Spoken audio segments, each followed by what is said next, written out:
Hello dear students, നമ്മളിന്ന് എടുക്കാൻ പോകുന്നത് നമ്മളുടെ കോസ്റ്റിങ്ങിലെ 4th ചാപ്റ്റർ ആയിട്ടുള്ള പ്രോസസ് കോസ്റ്റിംഗ് ആണ് കേട്ടോ. അത്യാവശ്യം വലിയൊരു ചാപ്റ്ററാണ്. ഒറ്റ വീഡിയോയിലായിട്ട് നമുക്കതിനെ ഉൾക്കൊള്ളിക്കാൻ പറ്റില്ല. പാർട്ടായിട്ടാണ് നമ്മളത് ഇടാൻ പോകുന്നത്. ദെൻ നമുക്ക് ആദ്യം തന്നെ അതിൻ്റെ കുറച്ച് തിയറി പോർഷനാണ് പറയാൻ പോകുന്നത് കേട്ടോ. അപ്പോൾ ആദ്യം നമുക്ക് വാട്ട് ഈസ് പ്രോസസ് കോസ്റ്റിംഗ് എന്ന് ചോദിച്ചാൽ അതിൻ്റെ ആൻസർ എന്താണെന്ന് അറിയണം അല്ലേ. പ്രോസസ് എന്ന് പറഞ്ഞിട്ടുണ്ടെങ്കിൽ എന്താണ്? ഒരു സ്റ്റേജാണ് അല്ലേ. പ്രോഡക്റ്റ് മാനുഫാക്ചർ ചെയ്യുന്നതിൻ്റെ ഒരു സ്റ്റേജിനെയാണ് നമ്മൾ എന്തായിട്ട് പറയുന്നത്? പ്രോസസ്സ് എന്നതോട്ട് ഉദ്ദേശിക്കുന്നത് അല്ലേ. അപ്പോൾ as a method of costing എന്ന് പറയാം. പ്രോസസ് കോസ്റ്റിംഗ് എന്ന് പറഞ്ഞിട്ടുണ്ടെങ്കിൽ എന്താണ്? Method of costing used by industries അല്ലേ. എങ്ങനെയാണ്? പ്രോഡക്റ്റ് എന്ത് ചെയ്യുന്നുണ്ട്? Passes through different stages of manufacture ആണെങ്കിൽ അല്ലേ, before it become a finished product എന്താണ്? It goes through different stages of manufacture അല്ലേ. ഒരു പ്രോഡക്റ്റ് ഫിനിഷ്ഡ് പ്രോഡക്റ്റ് ആകുന്നതിൻ്റെ മുന്നേ മാനുഫാക്ചറിങ് പ്രോസസ്സിൻ്റെ ഡിഫറെൻറ്റ് സ്റ്റേജസിലൂടെ പോകുന്നുണ്ടെങ്കിൽ അല്ലേ, അപ്പോൾ ഓരോ സ്റ്റേജസിൻ്റെയും കോസ്റ്റ് അസർട്ടൈൻ ചെയ്യാൻ വേണ്ടിയിട്ടാണ് നമ്മൾ ഏത് മെത്തേഡ് യൂസ് ചെയ്യാറുള്ളത്? പ്രോസസ് കോസ്റ്റിംഗ് യൂസ് ചെയ്യാറുള്ളത് അല്ലേ. ഇപ്പോൾ just what is process costing എന്ന് ചോദിച്ചാൽ നമുക്ക് എങ്ങനെ പറയാൻ പറ്റും? Ascertainment of cost at each stage or process of production അല്ലേ. ഇതാണ് അസർട്ടൈൻമെൻറ്റ് ഓഫ് കോസ്റ്റ്. എങ്ങനെയാണ്? At each stage or process of production അല്ലേ. ഓരോ സ്റ്റേജിൻ്റെയും അല്ലെങ്കിൽ ഓരോ പ്രോസസ് ഓഫ് പ്രൊഡക്ഷൻ്റെയും കോസ്റ്റ് അസർട്ടൈൻ ചെയ്യാൻ വേണ്ടിയിട്ടാണ് ഏത് കോസ്റ്റിംഗ് അപ്ലൈ ചെയ്യുന്നത്? നമ്മളുടെ പ്രോസസ് കോസ്റ്റിംഗ് എന്ന് പറയുന്ന കോസ്റ്റിംഗ് മെത്തേഡ് അപ്ലൈ ചെയ്യുന്നത് അല്ലേ. അപ്പോൾ പ്രോസസ്സ് എന്ന് പറയുന്ന സമയത്ത് എന്താണ്? ഒരു കണ്ടിന്യൂസ് ആയിട്ടുള്ള ഒരു ഇവൻ്റാണ് അല്ലേ. അപ്പോൾ അതിനെ നമ്മൾ എന്ത് പറയാം? It is also known as continuous costing അല്ലേ. ദെൻ അതേപോലെ തന്നെ ആവറേജ് കോസ്റ്റിംഗ്. ഇനി അതിൻ്റെ features or characteristics of process costing ആണ് കേട്ടോ അടുത്തത് പറയുന്നത്. ഫീച്ചേഴ്സ് എന്ന് പറയുന്ന സമയത്ത് എപ്പോഴാണ് അപ്ലൈ ചെയ്യാൻ പറ്റുക? Applicable to those industries where production is continuous അല്ലേ. അതായത് പ്രൊഡക്ഷൻ എങ്ങനെയായിരിക്കണം? കണ്ടിന്യൂസ് ആയിട്ട് പോകണം അല്ലേ. ഒരു സ്റ്റേജ് മാത്രമേ ഉള്ളൂ, അല്ലെങ്കിൽ അറ്റ് എ ടൈം നമ്മൾ പ്രൊഡക്ഷൻ കംപ്ലീറ്റ് ചെയ്യുകയാണെങ്കിൽ നമുക്ക് ഏത് കോസ്റ്റിംഗ് അപ്ലൈ ചെയ്യാൻ പറ്റില്ല? പ്രോസസ് കോസ്റ്റിംഗ് അപ്ലൈ ചെയ്യാൻ പറ്റില്ല. അപ്പോൾ പ്രൊഡക്ഷൻ എങ്ങനെയായിരിക്കണം? കണ്ടിന്യൂസ് ആയിരിക്കണം. ദെൻ അതേപോലെ തന്നെ the product passes two or more distinct process അല്ലേ ഫോർ കംപ്ലീഷൻ അല്ലേ. പ്രോഡക്റ്റ് കണ്ടിന്യൂസ് എന്നതോട്ട് ഉദ്ദേശിക്കുന്നത് എന്താണ്? It passes two or more distinct process four completion അല്ലേ. രണ്ടോ അതിലധികമോ പ്രോസസ്സിലൂടെ കംപ്ലീറ്റ് ചെയ്ത് പോകുന്ന പ്രൊഡക്ഷൻ പ്രോസസ്സ് ആണെങ്കിലാണ് ഏത് അപ്ലൈ ചെയ്യാറുള്ളൂ? പ്രോസസ് കോസ്റ്റിംഗ് അപ്ലൈ ചെയ്യാറുള്ളൂ. ഇനി അതേപോലെ തന്നെ products are homogeneous and standardised എന്ന് പറയും അല്ലേ. എല്ലാ പ്രോഡക്റ്റുകളും ഇവിടെ എങ്ങനെയായിരിക്കണം? ഹോമോജീനിയസ് ആയിരിക്കണം. കസ്റ്റമൈസ്ഡ് ആയിട്ടുള്ള പ്രോഡക്റ്റ് ആണെങ്കിൽ നമുക്ക് ഏത് അപ്ലൈ ചെയ്യാൻ പറ്റില്ല? പ്രോസസ് കോസ്റ്റിംഗ് അപ്ലൈ ചെയ്യാൻ പറ്റില്ല. ദെൻ അതേപോലെ തന്നെ products are not distinguishable in processing stage അല്ലേ. ദറ്റ് ഈസ് ഹോമോജീനിയസ് എന്നാണ് ഉദ്ദേശിക്കുന്നത്. എന്താണ്? നോട്ട് ഡിസ്റ്റിങ്വിഷബിൾ ആണ് എന്നാണ് പറയുന്നത്. ദെൻ അതേപോലെ തന്നെ a separate account is maintained for each process അല്ലേ. നമ്മളെന്താണ്? ഓരോ പ്രോസസ്സിനും ഒരു സെപ്പറേറ്റ് പ്രിപ്പയർ ചെയ്യുന്നുണ്ട്? പ്രോസസ് അക്കൗണ്ട് പ്രിപ്പയർ ചെയ്യുന്നുണ്ട്. ദെൻ അതേപോലെ തന്നെ the cost is transferred from one process to another process അല്ലേ. പ്രോബ്ലത്തിലേക്ക് ആവശ്യമായിട്ടുള്ളതാണ്. എന്താണ്? The cost of one process account is transferred to another process account along with its output അല്ലേ. അപ്പോൾ വാല്യൂം ഔട്ട്പുട്ടും ഒരു പ്രോസസ് അക്കൗണ്ടിൽ നിന്ന് നമ്മൾ എന്ത് ചെയ്യും? അടുത്ത പ്രോസസ് അക്കൗണ്ടിലോട്ട് നമ്മൾ എന്ത് ചെയ്യും? ട്രാൻസ്ഫർ ചെയ്യും. അങ്ങനെ ട്രാൻസ്ഫർ ചെയ്യുമ്പോൾ അതിൻ്റെ കണ്ടിന്യൂഷൻ ആയിട്ട് നമ്മൾ മനസ്സിലാക്കേണ്ട ഒരു കാര്യമാണ് the finished product of one process എന്ന് പറയുന്നത് it become the raw material of subsequent process അല്ലേ. അതായത് പ്രോസസ് 1 കഴിഞ്ഞു അല്ലേ. അപ്പോൾ അതിലെ കോസ്റ്റും ഔട്ട്പുട്ടും നമ്മൾ പ്രോസസ് 2 ട്രാൻസ്ഫർ ചെയ്യുന്നു. ഓഫ് കോഴ്സ് പ്രോസസ് 1 ഔട്ട്പുട്ട് എന്ന് പറയുന്നത് എന്താണ്? പ്രോസസ് 2 ഇൻപുട്ടായിട്ടാണ് പോകുന്നത്. ഇതാണ് നമ്മുടെ ഏതിൻ്റെ ഫീച്ചേഴ്സ് എന്ന് പറയുന്നത്? പ്രോസസ് കോസ്റ്റിങ്ങിൻ്റെ ഫീച്ചേഴ്സ്. അപ്പോൾ ബേസിക്കലി ഇത്രയേ ഉള്ളൂ. കണ്ടിന്യൂസ് ആയിട്ടുള്ള പ്രോസസ്സാണ്. ദെൻ പ്രോഡക്റ്റ് ഇങ്ങനെയുള്ളതായിരിക്കണം. It passes 2 or more distinct process ആയിരിക്കണം. പ്രോഡക്റ്റ് ഹോമോജീനിയസ് ആയിരിക്കണം. ദെൻ സെപ്പറേറ്റ് പ്രോസസ്സ് അക്കൗണ്ട് നമ്മൾ മെയിൻറ്റെയിൻ ചെയ്യും. ദെൻ കോസ്റ്റ്, ഒരു പ്രോസസ്സ് അക്കൗണ്ടിലെ കോസ്റ്റും യൂണിറ്റും നമ്മൾ അടുത്ത പ്രോസസ്സ് അക്കൗണ്ടിലോട്ട് ട്രാൻസ്ഫർ ചെയ്യും. Then finished product of one process account എന്ന് പറയുന്നത് എങ്ങനെയായിരിക്കും? Raw material of the subsequent process ആയിരിക്കും കേട്ടോ. ഇനി അടുത്തത് നമുക്ക് പറയാനുള്ളത് ജോബ് കോസ്റ്റിങ്ങും പ്രോസസ് കോസ്റ്റിങ്ങും തമ്മിലുള്ള ഡിഫറൻസാണ് കേട്ടോ. അതായത് ജോബ് കോസ്റ്റിംഗ് എന്ന് പറഞ്ഞിട്ടുണ്ടെങ്കിൽ എന്താണ്? നമ്മളൊരു ജോബിൻ്റെ കോസ്റ്റ് അസർട്ടൈൻ ചെയ്യാണ് ഏതിനകത്ത് വരുന്നത്? ജോബ് കോസ്റ്റിങ്ങിനകത്ത് വരുന്നത് അല്ലേ. പ്രോസസ് കോസ്റ്റിംഗ് നമ്മൾ പറഞ്ഞു എന്താണ്? ഒരു പ്രൊഡക്ഷൻ പ്രോസസ്സാണ്. അപ്പോൾ ഓരോ പ്രൊഡക്ഷൻ പ്രോസസ്സിൻ്റെയും കോസ്റ്റ് അസർട്ടൈൻ ചെയ്യാണ് ഏതിനകത്ത് വരുന്നത്? പ്രോസസ് കോസ്റ്റിങ്ങിനകത്ത് ചെയ്യുന്നത് അല്ലേ. ഒരു ജോബ് എന്ന് പറയുന്ന സമയത്ത് ആരുടെ ഇഷ്ടപ്രകാരമായിരിക്കും ചെയ്യുന്നുണ്ടാവുക? കസ്റ്റമേഴ്സിൻ്റെ ഇഷ്ടപ്രകാരം, അവരുടെ സ്പെസിഫിക്കേഷൻ അനുസരിച്ച് അല്ലേ, അങ്ങനെയായിരിക്കും നമ്മൾ ചെയ്യുന്നുണ്ടാവുക. ദെൻ ഇവിടെ ഒരു പ്രോസസ്സ് അല്ലേ, ഒരു കമ്പനിയിൽ പ്രൊഡക്ഷൻ പ്രോസസ്സ് എന്ന് പറയുന്നത് കസ്റ്റമേഴ്സിൻ്റെ ഇഷ്ടപ്രകാരം ഒന്നും ആയിരിക്കില്ല. അങ്ങനെ ബേസിക്കലി ആ പേര് കേൾക്കുമ്പോൾ നമുക്ക് കുറച്ച് കാര്യങ്ങൾ ഓർമ്മ വരണം. അപ്പോൾ അത് എടുക്കാൻ പറ്റിക്കഴിഞ്ഞാൽ നമുക്ക് ഈസി ആയിട്ട് എന്തെഴുതാം? അതിൻ്റെ ഡിഫറൻസ് എഴുതാം അല്ലേ. അപ്പോൾ ഫസ്റ്റ് ഡിഫറൻസ് എന്ന് പറയുന്നത് എങ്ങനെയാണ്? ജോബ് കോസ്റ്റിംഗ് ആരുടെ സ്പെസിഫിക് ഓർഡർ പ്രകാരമാണ് ചെയ്യുന്നത്? കസ്റ്റമേഴ്സിൻ്റെ അല്ലേ. അപ്പോൾ production is against customers order, അല്ലെങ്കിൽ കസ്റ്റമേഴ്സിൻ്റെ സ്പെസിഫിക് റിക്വയർമെൻ്റ് അനുസരിച്ചാണ് ഏത് പോകുന്നത്? ജോബ് കോസ്റ്റിംഗ് പോകുന്നത്. പ്രോസസ് കോസ്റ്റിംഗ് ആണെങ്കിലോ ഇസ് കണ്ടിന്യൂസ് അല്ലേ. ആരുടെ റിക്വയർമെൻറ്റ് നോക്കിയിട്ടല്ല, കസ്റ്റമേഴ്സിൻ്റെ റിക്വയർമെൻറ്റ് നോക്കിയിട്ടല്ല, കമ്പനിയിൽ കണ്ടിന്യൂസ് ആയിട്ട് അതെന്തുകൊണ്ടിരിക്കും? പോയിക്കൊണ്ടേയിരിക്കും. ദെൻ അതേപോലെ തന്നെ production is not for stock അല്ലേ. ഫോർ എക്സാമ്പിൾ ജോബ് കോസ്റ്റിംഗ് എന്ന് പറയുമ്പോൾ നമ്മളൊരു എന്താ പറയുക, വർക്ക്ഷോപ്പിൽ പോയിട്ട് നമ്മളൊരു വണ്ടി റിപ്പയർ ചെയ്യാൻ കൊടുക്കുകയാണ് അല്ലേ. ആ റിപ്പയർ ചെയ്യുന്ന സർവീസ് നമുക്ക് സ്റ്റോക്ക് ചെയ്യാൻ പറ്റുമോ? ഇല്ലല്ലോ. അതൊരു ജോബ് കോസ്റ്റിന് എക്സാമ്പിളാണ്. ദെൻ പ്രൊഡക്ഷൻ അല്ലെങ്കിൽ പ്രോസസ്സിൽ ഇപ്പോൾ നമ്മൾ എന്ത് ചെയ്യാണ്? ഒരു മോട്ടോർ കാർ നമ്മൾ എന്ത് ചെയ്യാണ്? പ്രൊഡ്യൂസ് ചെയ്യാൻ അല്ലേ. അപ്പോൾ അത് ഡിഫറെൻറ്റ് പ്രോസസ്സിലൂടെ പോവും. അത് നമുക്ക് എന്ത് ചെയ്യാൻ പറ്റും? അതിൻ്റെ ഫിനിഷ്ഡ് ഗുഡ്സ് നമുക്ക് എന്ത് ചെയ്യാൻ പറ്റും? സ്റ്റോക്ക് ചെയ്യാൻ പറ്റും അല്ലേ. അപ്പോൾ പ്രോസസ് കോസ്റ്റിങ്ങിൽ പ്രൊഡക്ഷൻ എന്ന് പറയുന്നത് എന്തിനാണ്? സ്റ്റോക്ക് ചെയ്യാനാണെങ്കിൽ ജോബ് കോസ്റ്റിങ്ങിന് എങ്ങനെയല്ല? നോട്ട് ഫോർ സ്റ്റോക്കാണ്. ദെൻ അതേപോലെ തന്നെ ഈച്ച് ജോബ് ഈസ് ഡിഫറെൻ്റ് ആണ് ഇതിൻ്റെ അകത്ത് ജോബ് കോസ്റ്റിംഗ് അല്ലേ. ഓരോ ആളുകളുടെയും ഇഷ്ടപ്രകാരം ജോബ് എന്തായിരിക്കും? ഡിഫറെൻ്റ് ആയിരിക്കും. Whereas in case of process കോസ്റ്റിങ്ങിനകത്ത് എങ്ങനെയാണ്? All unit produced are homogeneous അല്ലേ. പ്രൊഡ്യൂസ് ചെയ്യുന്ന എല്ലാ ഗുഡ്സും എങ്ങനെയാണ്? ഹോമോജീനിയസ് ആണ്. ഒരു ജോബിൽ നിന്നുള്ള കോസ്റ്റ് നമ്മൾ വേറൊരു ജോബിലോട്ട് ട്രാൻസ്ഫർ ചെയ്യുമോ? ഇല്ലല്ലോ. ഇൻഡിവിജ്വൽ ആണ്, കസ്റ്റമൈസ്ഡ് ആണ് ഏതെന്ന് പറയുന്നത്? Job costing. Versus process costing എന്ന് പറയുന്ന സമയത്ത് എന്താണ്? Transfer of cost from one process to subsequent പ്രോസസ്സാണ് അല്ലേ. ഒരു പ്രോസസ്സ് കഴിഞ്ഞ് അടുത്ത പ്രോസസ്സ് തുടങ്ങുമ്പോൾ ഫസ്റ്റ് പ്രോസസ്സിലെ കോസ്റ്റ് നമ്മൾ എന്ത് ചെയ്യും? അടുത്ത പ്രോസസ്സിലോട്ട് എന്ത് ചെയ്യും? ട്രാൻസ്ഫർ ചെയ്യും. ദെൻ അതേപോലെ തന്നെ cost are accumulated four each job അല്ലേ. അതായത് ഒരു ജോബിൻ്റെ കോസ്റ്റുകൾ നമ്മൾ എന്ത് ചെയ്യും? അക്യുമുലേറ്റ് ചെയ്യും അല്ലേ.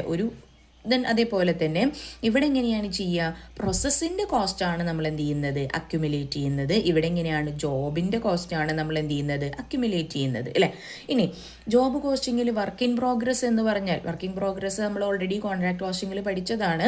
എന്താണ്? ഇൻകംപ്ലീറ്റ് ജോബിനെയാണ് നമ്മൾ എന്തായിട്ട് പറയുന്നത്? വർക്ക് ഇൻ പ്രോഗ്രസ് എന്നതോട്ട് ഉദ്ദേശിക്കുന്നത് അല്ലേ. അതിങ്ങനെയാണ്, ചിലപ്പോൾ ഉണ്ടാവാം, അല്ലെങ്കിൽ ഉണ്ടാവാതിരിക്കാം. May or may not exist. Work in progress ആണെങ്കിലോ ഓൾവേസ് എക്സിസ്റ്റ് ആണ് അല്ലേ, എല്ലായ്പ്പോഴും ഉണ്ടാവും. ഇനി cost is ascertain when the job is complete അല്ലേ. ജോബ് കോസ്റ്റിങ്ങിൽ നമുക്ക് കോസ്റ്റ് എപ്പോഴാണ് അസർട്ടൈൻ ചെയ്യാൻ പറ്റുള്ളൂ? ജോബ് കംപ്ലീറ്റ് ആയി കഴിഞ്ഞാലാണ് അസർട്ടൈൻ ചെയ്യാൻ പറ്റുള്ളൂ. Whereas in case of process കോസ്റ്റിങ്ങിൽ നമ്മളെങ്ങനെയാണ്? At the end of cost period അല്ലേ. കോസ്റ്റ് പീരീഡിൻ്റെ എൻഡിലാണ് നമുക്ക് എന്ത് അസർട്ടൈൻ ചെയ്യാൻ പറ്റുള്ളൂ? കോസ്റ്റ് അസർട്ടൈൻ ചെയ്യാൻ പറ്റുള്ളൂ. ഒറ്റ നോട്ടത്തിൽ വേഗം ഒന്നും കൂടി പറയാം. ജോബ് കോസ്റ്റിംഗ് കസ്റ്റമേഴ്സിൻ്റെ റിക്വയർമെൻറ്റ് പ്രകാരമാണെങ്കിൽ പ്രോസസ് കോസ്റ്റിംഗ് കണ്ടിന്യൂസ് ആയി പോകുന്നു. പ്രൊഡക്ഷൻ ഫോർ സ്റ്റോക്കാണ് ജോബ് കോസ്റ്റിങ്ങിലെങ്കിൽ പ്രോസസ് കോസ്റ്റിങ്ങിൽ നോട്ട് ഫോർ സ്റ്റോക്കാണ്. ഇനി ജോബ് കോസ്റ്റിങ്ങിൽ ഈച്ച് ജോബ് ഡിഫറെൻ്റ് ആണ്. ദെൻ പ്രോസസ് കോസ്റ്റിങ്ങിൽ എങ്ങനെയാണ്? എല്ലാ പ്രോസസ്സും ഹോമോജീനിയസ് ആണ്, അല്ലെങ്കിൽ എല്ലാ യൂണിറ്റും ഹോമോജീനിയസ് ആണ്. ഇനി കോസ്റ്റ് റെഗുലറായിട്ട് നമ്മൾ എന്ത് ചെയ്യാറില്ല? ട്രാൻസ്ഫർ ചെയ്യാറില്ല ജോബ് കോസ്റ്റിങ്ങിൽ. പ്രോസസ് കോസ്റ്റിങ്ങിൽ എന്തുണ്ട്? Transfer of cost from one process to another പ്രോസസ്സാണ്. ഇനി കോസ്റ്റ് അക്യുമുലേറ്റ് ചെയ്യും ഫോർ ഈച്ച് ജോബ് അല്ലേ, ഓരോ ജോബിൻ്റെയും കോസ്റ്റ് അക്യുമുലേറ്റ് ചെയ്യും ജോബ് കോസ്റ്റിങ്ങിൽ. പ്രോസസ് കോസ്റ്റിങ്ങിലാണെങ്കിലോ ഓരോ പ്രോസസ്സിൻ്റെയും ഒരു പീരീഡിലത്തെ കോസ്റ്റാണ് നമ്മൾ എന്ത് ചെയ്യുക, അക്യുമുലേറ്റ് ചെയ്യുക. ഇനി ജോബ് കോസ്റ്റിങ്ങിനകത്ത് work in progress may or may not exist ആണെങ്കിൽ പ്രോസസ് കോസ്റ്റിങ്ങിൽ ഓൾവേസ് എന്തുണ്ടാവും, വർക്ക് ഇൻ പ്രോഗ്രസ് ഉണ്ടാവും അല്ലേ. ഇനി ഒരു പ്രോസസ്സ് കഴിഞ്ഞാൽ അതെന്തായി, വർക്ക് ഇൻ പ്രോഗ്രസ് ആയി. ഇനി അടുത്ത പ്രോസസ്സ് കഴിയുമ്പോൾ വീണ്ടും അതെന്താണ്, വർക്ക് ഇൻ പ്രോഗ്രസ് അല്ലേ. അത് ഫിനിഷ്ഡ് ഗുഡ്സ് ആവുന്നത് വരെ വർക്ക് ഇൻ പ്രോഗ്രസ് ആയിട്ട് പോകുന്നു. ഇനി ജോബ് കംപ്ലീറ്റ് ആയി കഴിഞ്ഞാലാണ് ജോബ് കോസ്റ്റിങ്ങിൽ നമ്മൾ എന്ത് കാൽക്കുലേറ്റ് ചെയ്യുക, കോസ്റ്റ് അസർട്ടൈൻ ചെയ്യുക. ഇനി പ്രോസസ് കോസ്റ്റിങ്ങിലാണെങ്കിലോ കോസ്റ്റ് പീരീഡിൻ്റെ എൻഡിലാണ് നമ്മൾ എന്ത് അസർട്ടൈൻ ചെയ്യുക, കോസ്റ്റ് അസർട്ടൈൻ ചെയ്യുക. ഇതാണ് ഏത് രണ്ടും തമ്മിലുള്ള ഡിഫറൻസ് എന്ന് പറയുന്നത്, ജോബ് കോസ്റ്റിങ്ങും പ്രോസസ് കോസ്റ്റിങ്ങും തമ്മിലുള്ള ഡിഫറൻസ്. ഇനി ഇതിൻ്റെ അഡ്വാൻറ്റേജസ് ആണ് പറയുന്നത് കേട്ടോ. പ്രോസസ് കോസ്റ്റിങ്ങിൻ്റെ അഡ്വാൻറ്റേജസ് ആണ് പറയുന്നത്. എങ്ങനെയാണ്, ഈസിലി കമ്പ്യൂട്ട് ചെയ്യാൻ പറ്റും, പ്രോഡക്ട്സ് ആർ ഹോമോജീനിയസ് ആണ്, ഷോർട്ട് ഇൻ്റർവെൽസ് ആണ് അല്ലേ. കോസ്റ്റ് എങ്ങനെയാണ്, ദ കോസ്റ്റ് പീരിയോഡിക്കലി നമ്മൾ എന്ത് ചെയ്യുന്നത്, അസർട്ടൈൻ ചെയ്യുന്നത് എങ്ങനെയാണ്, ഷോർട്ട് ഇൻ്റർവെൽസ്. അതായത് ഒരു പ്രോസസ്സ് കഴിയുമ്പോൾ നമ്മൾ കോസ്റ്റ് അസർട്ടൈൻ ചെയ്യുന്നു. അപ്പോൾ ഈസി ആയിട്ട് കമ്പ്യൂട്ട് ചെയ്യാൻ പറ്റും, ഹോമോജീനിയസ് ആയിട്ടുള്ള പ്രോഡക്റ്റാണ്, ഷോർട്ട് പീരീഡിലാണ് നമ്മൾ എന്ത് ചെയ്യുന്നത്, കോസ്റ്റ് അസർട്ടൈൻ ചെയ്യുന്നത്. ഇനി അതേപോലെ തന്നെ വേറെ കുറച്ച് അഡ്വാൻറ്റേജസ് പറയുന്നത് എങ്ങനെയാണ്, സിമ്പിൾ ആൻഡ് ലെസ് എക്സ്പെൻസീവ് ആണ് അല്ലേ. അതായത് എന്താണ്, ഇവിടെ ഓരോ ജോബിനും നമ്മൾ ചെയ്യുന്നില്ല, ഒരു പ്രോസസ്സിനാണ് അല്ലേ. അപ്പോൾ കുറച്ചും കൂടി എന്താണ്, സിമ്പിൾ ആൻഡ് ലെസ് എക്സ്പെൻസീവ് ആണെന്ന് പറയാം. ദെൻ അതേപോലെ തന്നെ എഫിഷ്യൻസി ഓഫ് ഈച്ച് പ്രോസസ്സ് അല്ലേ, ഓരോ പ്രോസസ്സിൽ നിന്നുള്ള എഫിഷ്യൻസി നമുക്ക് എന്ത് ചെയ്യാൻ പറ്റും, ഇവാലുവേറ്റ് ചെയ്യാൻ പറ്റും. ദെൻ അതേപോലെ തന്നെ എന്താണ്, easy to exercise effective control over production അല്ലേ. ഇതെന്താ, നമുക്ക് എന്ത് ചെയ്യാൻ പറ്റും, പ്രൊഡക്ഷൻ കൺട്രോൾ ചെയ്യാനുള്ള അല്ലേ, കൺട്രോൾ ഓവർ പ്രൊഡക്ഷൻ. അപ്പോൾ ഈസിയാണ്. ദെൻ അതേപോലെ തന്നെ പ്രൊഡക്ഷൻ എന്ന് പറയുന്നത് ഹോമോജീനിയസ് ആണ്. Then simple and less expensive ആണ്. ദെൻ അതേപോലെ എഫിഷ്യൻസി ഓഫ് ഈച്ച് പ്രോസസ്സ് നമുക്ക് എന്ത് ചെയ്യാൻ പറ്റും, അസർട്ടൈൻ ചെയ്യാൻ പറ്റും അല്ലേ. അപ്പോൾ ഇതൊക്കെ ഒന്ന് ജസ്റ്റ് ഒന്ന് നമ്മൾ എന്ത് ചെയ്യണം, മനസ്സിലാക്കി വെക്കണം.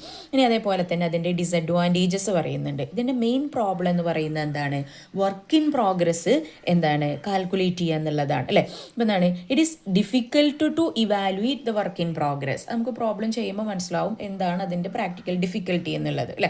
വർക്ക് ഇൻ പ്രോഗ്രസ് കാൽക്കുലേറ്റ് ചെയ്യൽ ഒരു പ്രോബ്ലമാണ്.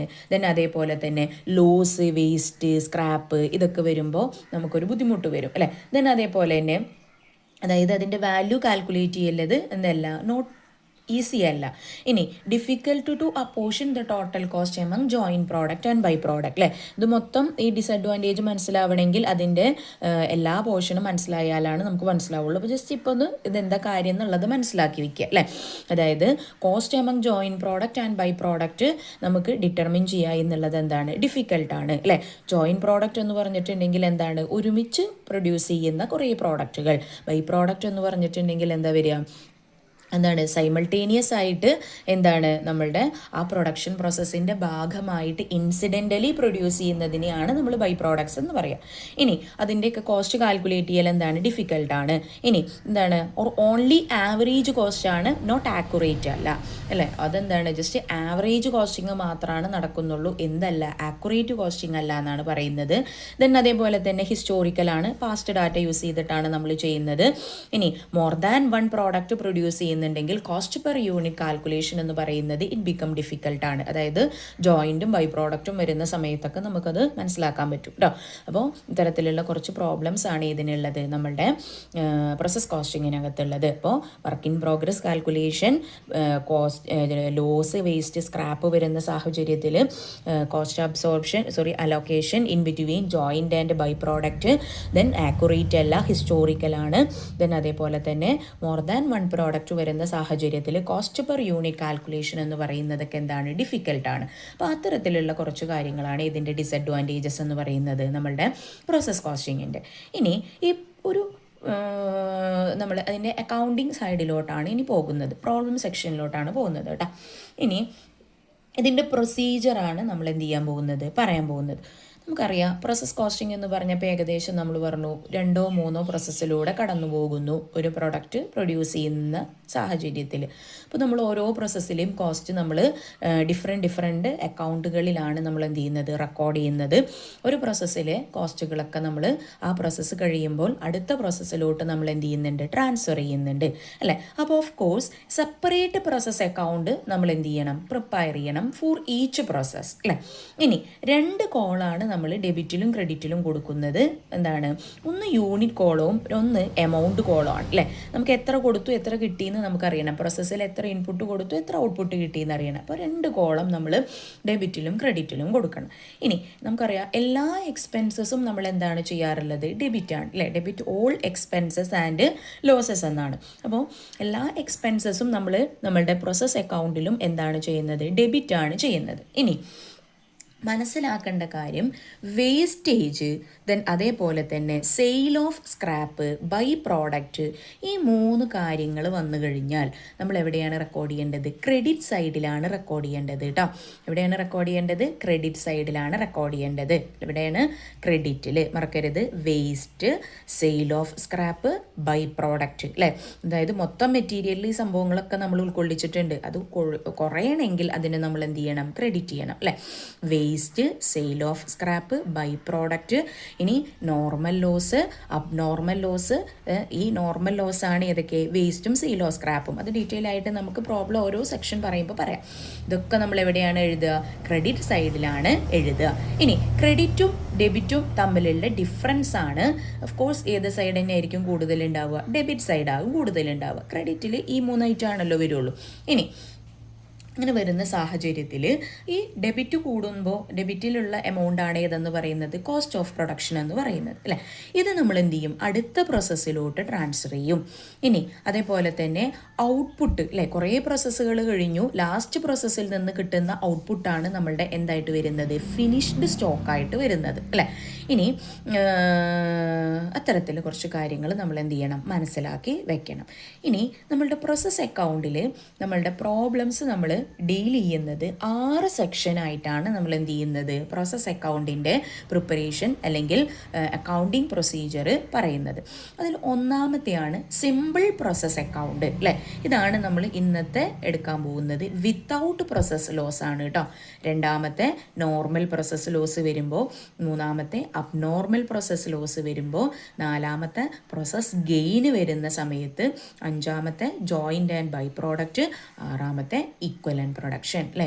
6 വലിയ വലിയ സെക്ഷനായിട്ട് പ്രോബ്ലംസോട് കൂടിയിട്ടാണ് എന്ത് ചെയ്തിട്ടുള്ളത്, നമുക്ക് പഠിക്കാൻ തന്നിട്ടുള്ളത്. അപ്പോൾ ഇന്നത്തെ ഫസ്റ്റ് ടോപ്പിക് എന്ന് പറയുന്നത് എന്താണ്, സിമ്പിൾ പ്രോസസ് അക്കൗണ്ട് ആണ്. ആദ്യം ഇതിൻ്റെ ബേസ് പഠിഞ്ഞാലാണ് നമുക്ക് എന്ത് ചെയ്യാൻ പറ്റുള്ളൂ, ടോപ്പിക്ക് മനസ്സിലാവുള്ളൂ കേട്ടോ. Simple process account without process loss. ഇവിടെ എന്തില്ല, പ്രോസസ് ലോസ് ഇല്ല. സോ നമ്മൾ എന്ത് ചെയ്യാണ്, ഒരു സെപ്പറേറ്റ് അക്കൗണ്ട് ഫോം